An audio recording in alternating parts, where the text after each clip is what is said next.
5,000 metre की ऊंचाई पर, जहां हवा इतनी पतली है कि हर सांस के लिए लड़ना पड़ता है, एक झील है, बर्फ से घिरी, सुनसान और एक राज से भरी हुई। यहाँ बर्फ पिघलते ही जमीन से निकलती हैं सैकड़ों इंसानी हड्डियाँ।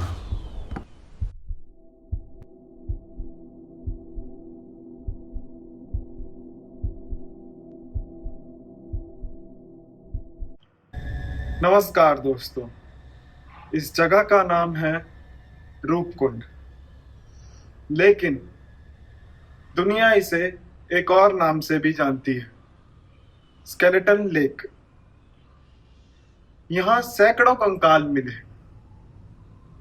लेकिन सवाल यह नहीं है कि यह लोग कौन थे। सवाल यह है कि आज भी इनकी मौत का कारण वैज्ञानिकों को क्यों हैरान कर रहा है।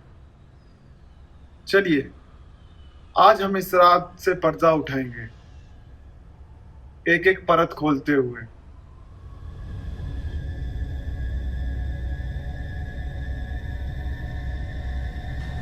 उत्तराखंड के चमोली जिले में त्रिशूल पर्वत के नीचे समुद्र तल से 5,000 मीटर ऊपर,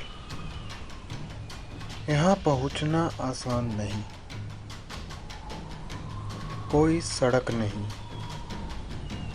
कोई गांव नहीं, सिर्फ बर्फ, चट्टानें और पतली होती हवा।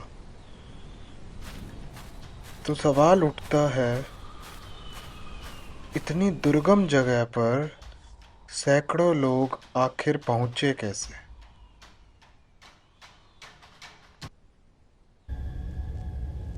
सन 1942 एक ब्रिटिश अधिकारी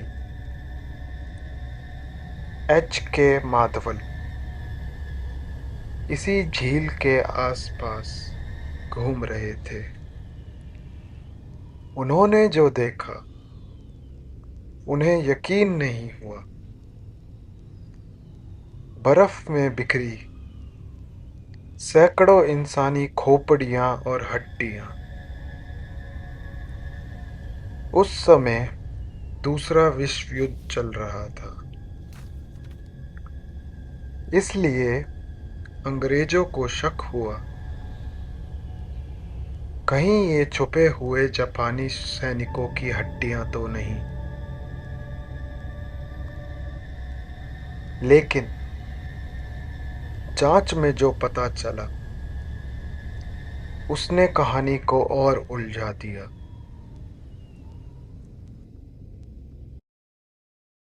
जांच में साफ हो गया, ये हड्डियां दूसरे विश्व युद्ध से कई ज्यादा पुरानी थी। लेकिन कितनी पुरानी, किसी को नहीं पता था। सालों तक ये सवाल अनसुलझा रहा, जब तक साइंस के एक नए तरीके ने इस झील का राज फिर से खोलना शुरू नहीं किया।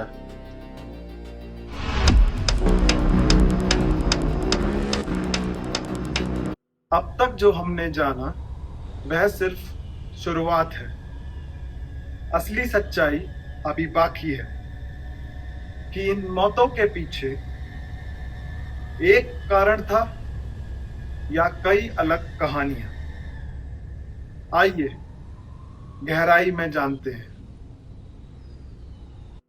शुरुआती जांच में एक अंदाजा लगाया गया, करीब 8वीं सदी यानी 800 ईस्वी के आसपास वैज्ञानिकों ने सोचा कि ये सारे लोग एक ही दिन एक ही हादसे में मारे गए होंगे।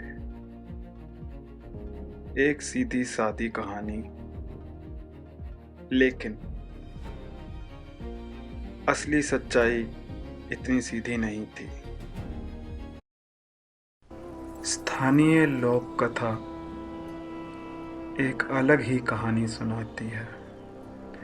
कहा जाता है कन्नौज के राजा जसधवल और रानी बल्लपा नंदा देवी के दर्शन के लिए एक बड़े काफिले के साथ निकले थे, नाचने गाने वालों के साथ, पूरे उत्सव के माहौल में। लेकिन देवी को यह चढ़ाई एक अपमान लगी। कहते हैं उन्होंने क्रोध में ऐसा तूफान भेजा जिसके ओले लोहे जितने सख्त थे।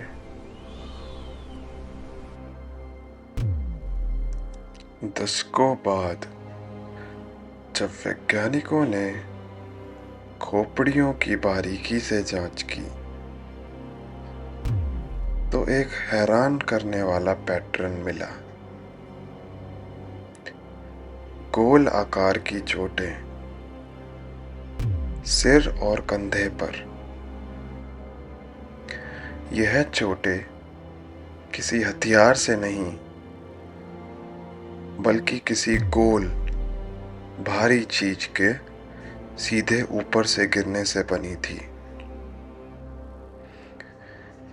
यानी लोक कथा और विज्ञान दोनों एक ही दिशा में इशारा कर रहे थे। एक भयानक ओलों की बारिश, जिससे बचने के लिए इस खुले पेड़ों से रहित इलाके में कोई जगह नहीं थी। तो क्या राज सुलझ गया? एक तूफान, कुछ यात्री, एक दुर्गम हादसा, कहानी खत्म? नहीं। 2019 में वैज्ञानिकों ने जब इन कंकालों का पूरी तरह से डीएनए टेस्ट पढ़ा तो उसमें जो सामने आया उसने इस कहानी को उलट कर रख दिया। 38 कंकालों का डीएनए टेस्ट किया गया और जो पता चला वो हैरान करने वाला था। यह सब एक ग्रुप के नहीं थे, 3 अलग अलग ग्रुप थे। 23 लोग भारतीय जैसे, ठीक वैसे जैसे उम्मीद थी। लेकिन 14 लोग यूरोप के पास ग्रीस और क्रीट इलाके से जुड़े हुए थे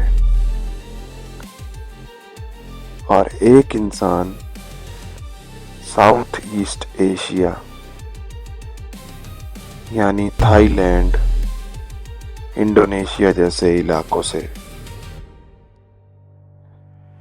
और सबसे चौंकाने वाली बात, यह सब एक ही समय पर नहीं मरे थे।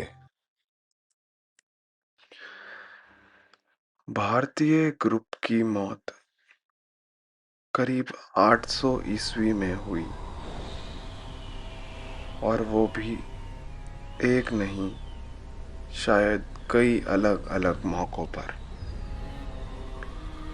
लेकिन यूरोप वाला ग्रुप वो मरे करीब 1800 ईस्वी में।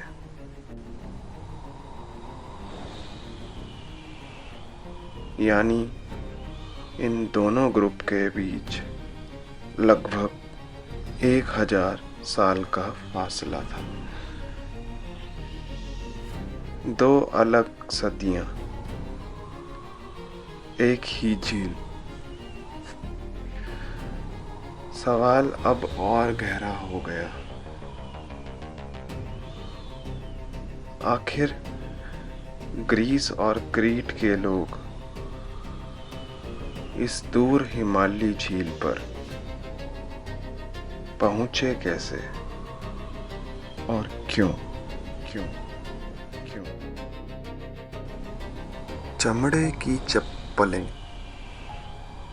कंगन, बांस की लाठियां, भाले की नोकें, ये सामान बताता है कि ये कोई सेना नहीं,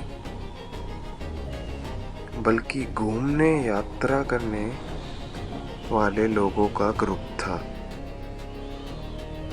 लेकिन यूरोप से आए लोग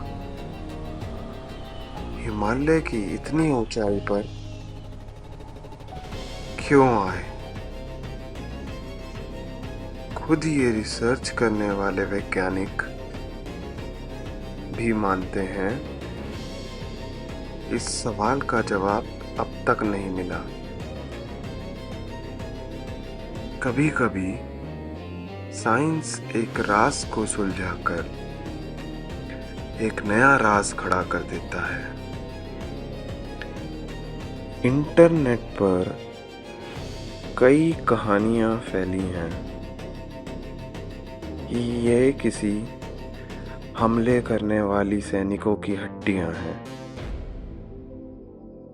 कि यहाँ कोई बीमारी फैली थी, या फिर इन लोगों की बलि दी गई थी। लेकिन इनमें से किसी बात का कोई पक्का सबूत नहीं मिला। हड्डियों पर तो लड़ाई के निशान ही नहीं,